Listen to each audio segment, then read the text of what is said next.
Hey folks, and welcome. I'm Pheobos, a.k.a. and today we'll be finishing up meeting the Route 1 Pokemon for a new Yeonjo Pokedex project.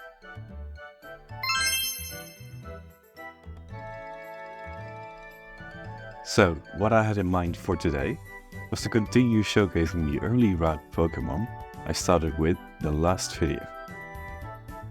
Like I mentioned in the last video, the Pokemon series is filled with staples of Pokemon, most notably in the early Pokedex, being such staples as the early Route Bug type and the early Route Bird type, like I showcased in the last video about early Route Pokemon. So today we'll be meeting the remaining early Route Pokemon of the Yeonjo region Pokedex, before we will start exploring the larger parts of this Pokedex project. So last time I showcased both Papillar evolution line and the Churchy evolution line, being the early Bug and the early Bird Pokemon of the Pokedex for the Yeonjo region. So what I want to cover today are the remaining Route 1 Pokemon tropes, including the regional rodent or vermin if you will, or even simply the Route 1 normal type, which include Rattata, Sandrit, Zigzagoon, Bidoof, Patrat, Bunnelby, Yungoos, Skwovet and Lechonk, and what according to Bulbapedia is classified as other mammals, which don't quite appear in each generation, but I do consider it a proper staple to use for a Fakemon project such as this, which did lead me to decide to include it. These Pokemon are Poochyena, Shinx, Purloin, Lillipup, Nickit and Wooloo. These Pokemon all make it so whenever you start off your journey in a Pokemon game, you'd be greeted by a nice variety of wild critters. I strive to accomplish a similar goal with my own designs. So, whereas the first of these, the regional rodents, have a bit of a restriction to them, being mostly rodents, the other mammals can just be about any mammal you want. Well, maybe except for things like whales. Imagine starting your journey in a new region and you walk into the tall grass and a whole entire whale jumps up at you. Yeah, let's avoid that. Anyhow, as I mentioned earlier, we'll be taking a look at the regional rodent of the Yeonjo Pokedex and, for the lack of a better term, the other mammal. So, let's get started. Now, let's think back to the far bygone age of whenever cell phones and iPads weren't around like they are now. You just got home from a long day at school, you don't have a game console yet, and it's the nicest weather outside. Some of your friends stop by to ask if you want to come play outside.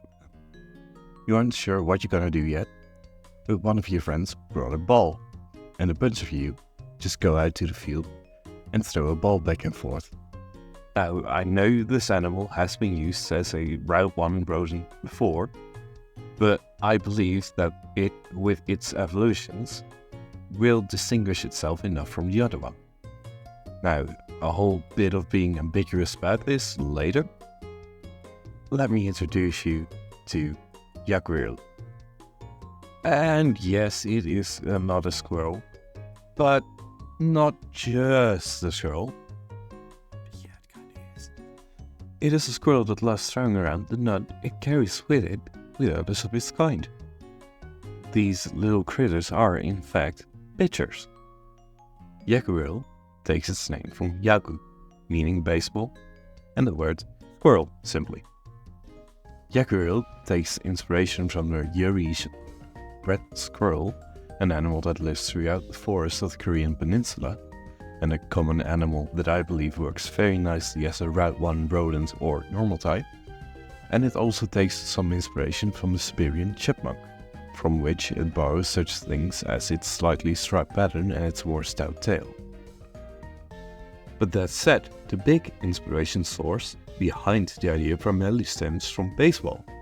As the name's origin suggests, Yakuriel is based on pitchers in baseball. Did you know? Looking at the sheer numbers, baseball draws in the biggest crowds of any sports played in South Korea, making it the most popular sport in the country.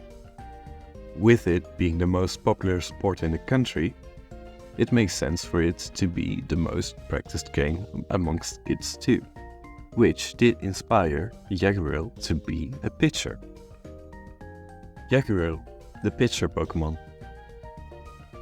Through play, these Pokemon gather nuts around by pitching them at one another and batting them away with their sturdy tails.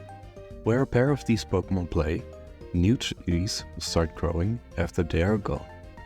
These Pokemon are popular with young kids and new trainers.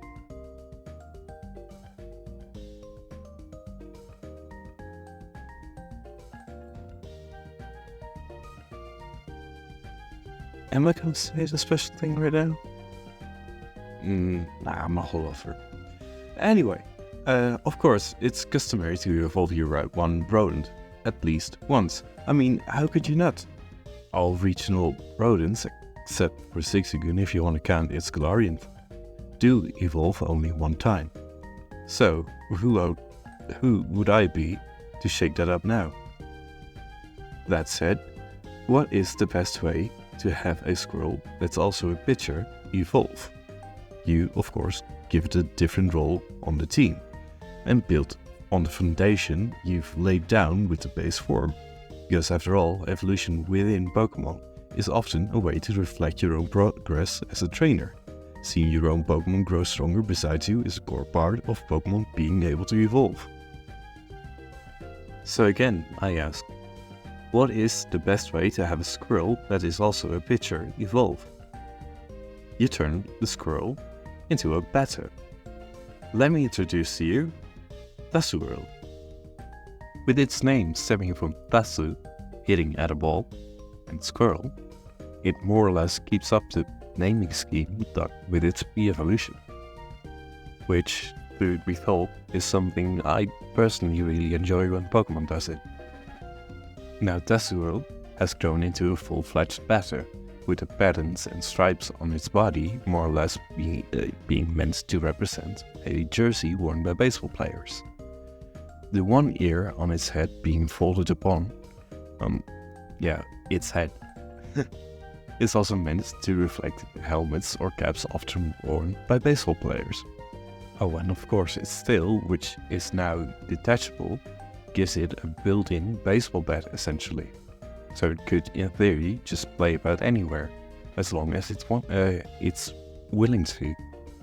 Plus, it's nothing stranger than Rillaboom pulling out a full-on drum out of its hair. Tasural, the better Pokemon. It still became detachable after evolution. It now uses it as a tool to fight and play ball. It has grown special nubs on its feet that help climbing trees with ease. Its skills in batting have improved. It is not uncommon for baseball players to practice with Tasural. New ability, Batter Up. A Pokemon with this ability deflects all ball and bomb moves, targeting it back to the attacker.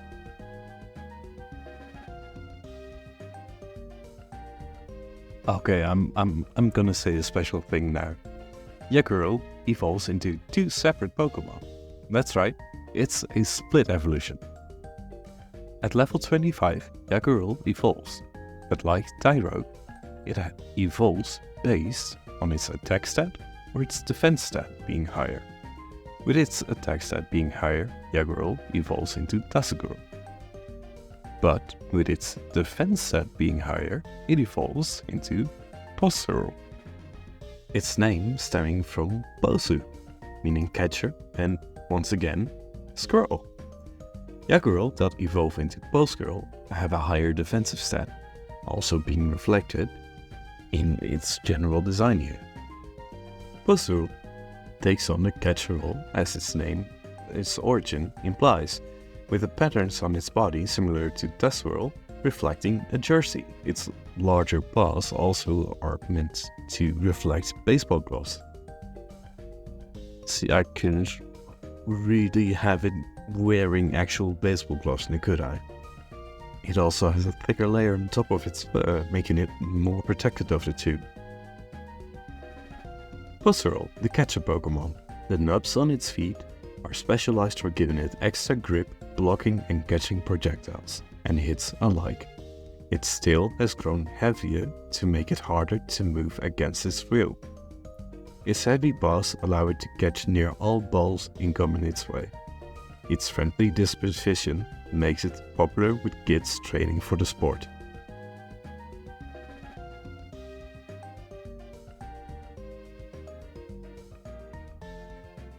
Now, with one line done, I would like to take a moment to thank today's sponsor, me. Yeah, I'm not getting a sponsor just yet, but could you imagine? Just wanted to make that joke, so hey. No, this is a bit in which I'm just calling myself the sponsor, because it's just me putting my time and effort into both making the Fakemon and recording the video to showcase them all by myself. So, if you like the style of content, please consider subscribing, showing some support by subscribing, commenting, liking, or subscribing. Thank you. Let's get back to the Fakemon. So, we just covered the rat one rodent, but we still have a mammal to include in this video. So, let me introduce you to the arbor hedgehog, a species of hedgehog that is common in parts of China, Korea, and Russia. Basically, the perfect small mammal to use for our other mammal staple, right? So here we are. Let me introduce you to Pokedex. Pokedex is a poison type, a typing not too uncommon in the early routes of known Pokemon regions. Its name coming from hedgehog, a.k.a, meaning venom, and gosumdoshi, meaning hedgehog. But, as you might be thinking to yourself right now, it's a hedgehog. Why is it a poison type? Well, dear viewer, could you ask? Hedgehogs are resistant to poison from snakes and scorpions, if not all the way immune. Amongst hedgehogs, there's a way to protect themselves from threats too, by eating such things as poisonous plants or other stinky or sickly stuff, to create a frothy saliva that they foamed all over their spines to protect themselves with, creating a poisonous defense mechanism for themselves. Pokedex here takes that idea and runs with it, becoming a full-on poison type in the process. Plus, with its rounded body being able to roll up into a ball, and having your poisonous quills protect you from scary predators is one surefire way to have others leave you alone. Pokedex, the spike ball Pokemon. Pokedex have evolved over time to store a potent venom in their quills. Its main defensive strategy of rolling up to fend off predators will now leave foes attacking it poisoned. It can then scurry away while it's safe. It is common belief that Pokedex looked differently long ago and might have had a different typing. It is very friendly with people, though it is advised to pet carefully.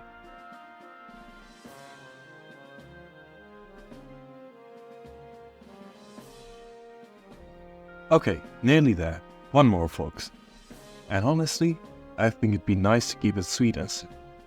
Did you, by chance, happen to look at Pokedex's shiny form just now?